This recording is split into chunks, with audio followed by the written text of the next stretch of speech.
Coming to you straight from the Rio Grande and beyond.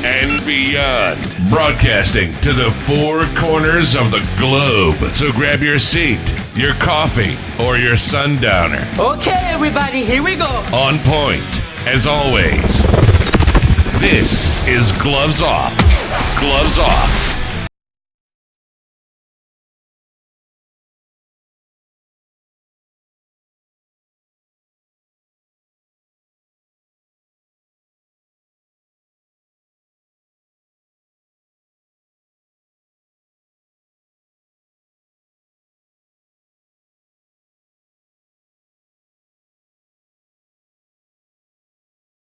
Back at you and Gloves Off.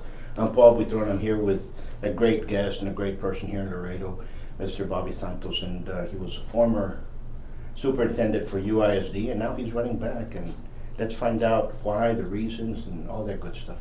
It's a pleasure having you. Well, thank you for inviting me, Paul. Again, it's really a privilege, and I know I've seen your podcast, and I want to thank you. Really, thank you for inviting me.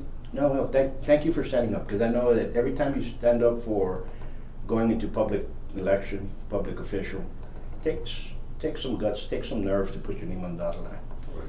But let's talk about why you decided to come back after saying, you know what, I've been here, I've served already. Why are you coming back in? Well, you know, I worked for United for over 36 years. And I came to United when United was very small, 5,400 kids. When I left, it was over 40,000. And I think, you know, I like to come back, and I've got a lot of expertise, leadership, be able to come back and get our board to work together. I mean, we've got to work together with our superintendent. It's not a I, it's a we. It's a team of 8. And I think I can provide the leadership, knowledge, and I'm here to support. You know, I was superintendent. I'm not here to be a superintendent. I've retired. I'm enjoying my retirement. My wife also is a former teacher, and we're in good financial circumstances, but I just think I'd like to get back and get involved in our community. I've got 2 grandkids in our school system, and I want to make sure that they also have the opportunity to do well and academically, and student safety is key. I mean, right now, student and employee safety is extremely important. So I think all these things that brought me back to say, look, I'd like to, never been involved as far as running for elected office, but I'd like to see if I'm able to get elected and be a board member of District 3. Absolutely. You know, you brought up a bunch of good points. You brought up a bunch of points that you've been there before. You know what's happening inside. And a lot of people right now are very concerned with the safety.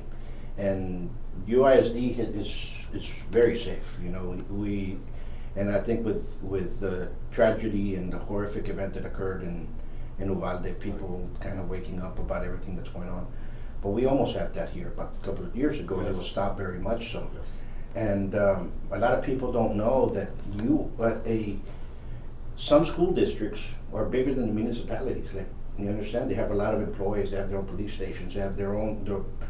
It's like a little city. It's a little municipality, and you need people in there that are able to move everybody around in a direction that everything is flowing positively, and not overflowing into other things, right? But when that horrific event in Uvalde occurred, they were talking about. I was in a committee, talking to several people, and then journalists, citizen journalists, and so on and so forth, and a lady in Dallas came out and said, "You have the security budget. A lot of these school districts, their security budgets are $30,000, $40,000. Okay, and one expert says we need to find out how many schools have high fences. And I was thinking UISD has high fences in the majority of their campuses. That's correct. And I told him, check and see how much security is in UISD. It was 700,000. Yes. Understand what I'm saying? Absolutely. And that shows that people are thinking about that. And I said to myself, you know what? We had an incident like this, and it was stopped like that. So that was the first line of deterrent. Yeah, we're probably about the only district, or one of the only districts in the state of Texas, that has a licensed peace officer at every single campus. We also instilled like a little ticket booth to be able to, before you get into the campus, your security guard or policeman is there to identify who are you, what are you going to do. We can box you in before we let you in. Other items, I think all our doors now, in order for you to come in, you need your ID badge to be able to get the door open, especially on the back side of the building. And I know we talk about, make sure you don't leave a rock there or put a piece of paper to hold the door out. You've got to make sure everything is secure. But at the same time, UISD has worked very close with all the law agencies in the city. We've got a very good relationship with the FBI, DEA, our sheriff, our police department. I think that's what makes us unique and different. We probably at one time had the best monitoring system for law enforcement in the city. All our schools were wired, and we have a command center where they're able to look at all the campuses, view them through a camera. That's extremely important.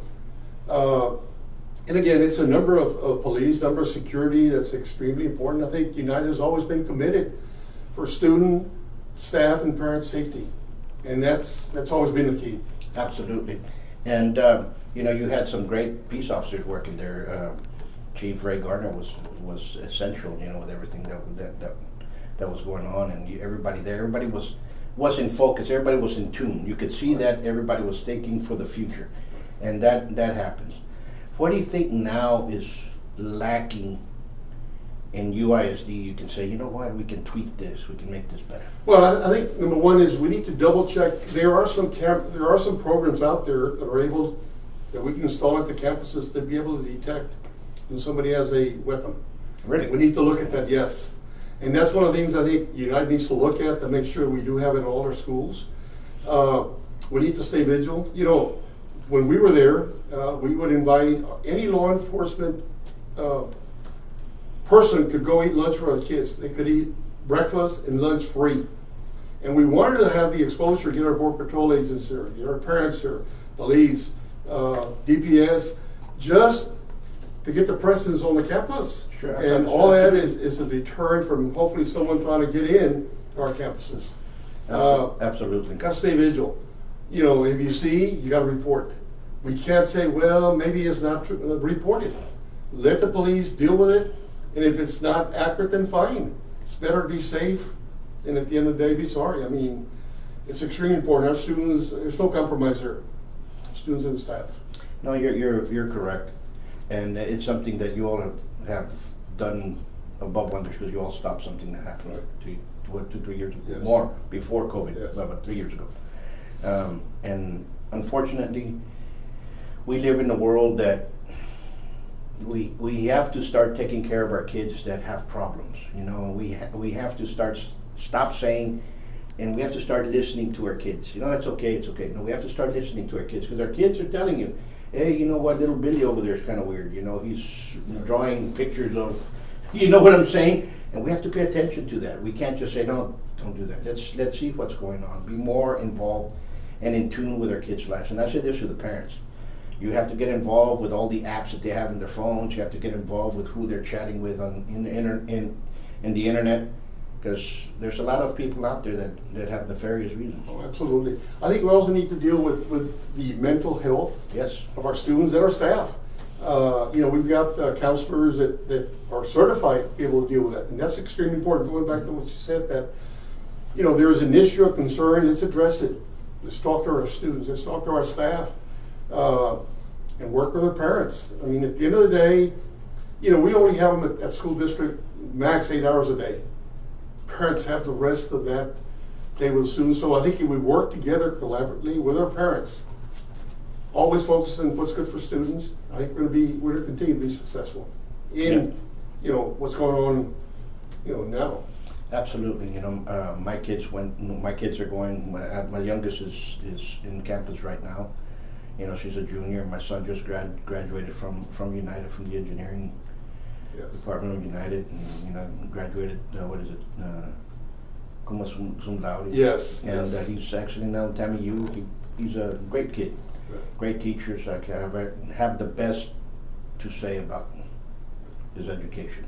Yeah, I think the key there at all the high schools, we now have that we passed on the bond election, which is know over 400,000. We're able to hold the tax rate down. But at the same time, we were able to build those ninth grade campuses, which I think that really helped our students, number one, give them a year to get adjusted to high school. Same group, same age, academically, socially, emotionally, has been very good. At the end of the day, you can see the end results. We've got less violence at school, less gang issues at school for that reason. I think that has worked out extremely well for us. And I think as I talk to students and as I talk to my granddaughters, they like it. They like it. Gives them a year to mature by the time we get to high school. I think that's very, very important. Absolutely. You know, we didn't have that back then. We went from the United that I went to was the one that was on Del Mar. Oh, yes. And we were the first class that graduated out of the one that was on International, right there between International, Shiloh International, that little area right there. Right. Which I don't know what it is now. I don't know if it's Well, now it's been everything. Now it's a middle school, Elias Herrera. Okay. We spend, I think, over $2 million to get it ready for our students. For 1 year, we didn't have anybody there. But that campus has been United High School. It's been United High School ninth grade. It's been Alexander's ninth grade for 1 year. And now it is Elias Herrera middle school. It's a middle school. It has close to about 1,000 students. It's a nice, large campus. Sure. Very good administration, very good staff. They did well academically.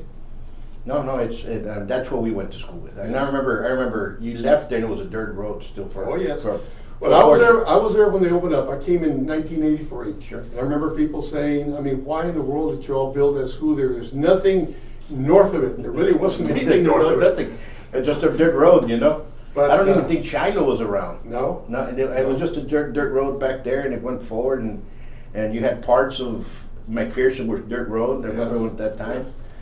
You know. But I mean, if you look at our community and our city, I mean, obviously we engulf our neighboring district. Sure. United has over 2,400 square miles, which is larger than Rhode Island. We're continuing to grow. You see all the new homes that are being built in United District. So we've got to get ready for the future. Academically, I congratulate the Mr. Gonzalez and staff. They did well this year also. Absolutely. They were an A-rated district, and I also want to compliment our neighboring district. They were also A-rated. So Dr. Rios and her staff have done really a really good job, and obviously our board members the support. Absolutely. You know, we have great kids, we have great talent, we have great educators that are here. I think they're pushing everybody forward and now I wish we could get Laredo to kind of just go up in part. You know, we need the jobs, we need all that stuff to come down here because we're going to lose our kids. Our kids are going to go out and go to college and they're going to go elsewhere to work. But, you know, Laredo has to start paying attention to that. Yes, and I think we need to make sure, I look at the Mines Road. We've got a middle school and we've got 4 elementary schools and a new middle school that's coming up next year. Hopefully one of these days there will be a road that leads from Mines Road to 35 to alleviate that traffic. I mean, it's danger. It's a lot of danger in that area, but Laredo has to look forward. I mean, we've got to move forward because it is a largest land import in the nation. We continue to move our trucks and our merchandise, and that's our main income. Absolutely. And, we have to do that. If you get elected, would you try to push more vocational? Yeah, well, I think we need to look at that. I think at every high school we've got some form of vocational trade. We just built at Alexander High School before I left. It was a agricultural building. They didn't have ACT. They would have to go to United High School. So I think every high school has those trades. We need to continue to look at what's moving, what's in the market, what's in Laredo. At one of our high schools, we did the gas and oil. Worked very close with LC, and also worked very close with the company out of Ensenada. So I mean, all these things, we need to look at because not every student is going to go to college. Absolutely. We've got to prepare them for life, whatever it is that they're going to do. At the end of the day, once they graduate, they leave United ISD, they're prepared to do anything that they want to do in life. Absolutely. And that's what we need. There's a lot of trades out there. A lot of people say, what should I look forward to? Well, there's a lot of little niches. As you see around here, there's a lot of taxidermy. I wish we had a school that would teach taxidermy. We live in a hunting culture. Everybody here hunts. A vast majority of people hunt, and if you don't hunt, people always enjoy the residual effects of hunting because every deer season everybody's eating tamales. So you know what I'm saying. I know exactly. So we have to take that, but there's no taxidermy schools anywhere. I think if we get somebody to come and start teaching something like that, be great. Our welders, they're doing great out in the field. Yes. All that stuff. Our auto body shops. I mean, I remember I went to school and you had auto body in United. We have it there at United. We also have it at United South. Really? And United South, as a matter of fact, one of the things that they did there, I'm going to say probably about 4 or 5 years ago, I don't know if you noticed, but there's a fire truck, when one of our firemen passes away, that they use that. Sure. The United South High School, the auto shop, painted it, fixed it up, and got it ready for them. Oh, that's They awesome. did all, yes. That is awesome because some of the old trucks like that, I think we should keep. And they restored it, and it looks beautiful, and I think it's really for recognition of a fireman that has passed. Sure, absolutely. We had auto body and paint shop back then. I remember, and one of the guys that went to school with me has one, and he doesn't live here. He lives in San Antonio, and he has like a hot rod place. Maybe he got it from United High School. You know what I'm saying? So he's. There's a lot of opportunities. We need to look at those things, and absolutely. What else would you say we? Well, I think those are things, and the other item I think it's important as a board member, we need to make sure we work together as a group of 7. And I say group of 8 because superintendent is part of us. And we need to make sure we understand what our role is. Our role is to do policy, support our superintendent, and hold him accountable. I mean, we don't run the district. He runs it, we hire the superintendent. I mean, the board only hires very few people. They'll hire the tax assessor. They have an internal auditor. Of course, their attorneys, they work for the board, tax attorney, school attorney, and that's it. That's what our role is. But we've got to work together to make sure we provide all the services to all our students. There's no north and south. It's a united ISD, and we've got to work together because students from all parts of the district go to different high schools. We've got students from the Mines Road that are going to LBJ to the early college. Sure. Or all the way around. So we got to work together, but at the same time, we got to focus on what's good for kids, what's good for students. Not for us, it's for the students. Absolutely. And that's basically what it's for. This has been here because of the kids. Yes. And of course, they grow up, and we got some adults that are from the community that, that's what it's for. And then you find out that, okay, let's create those champions. And all of a sudden you start finding out, let's build let's build good citizens for our future. Right. And that's what you get in here. That's what you need. You need those productive elements to go forward. And we need that.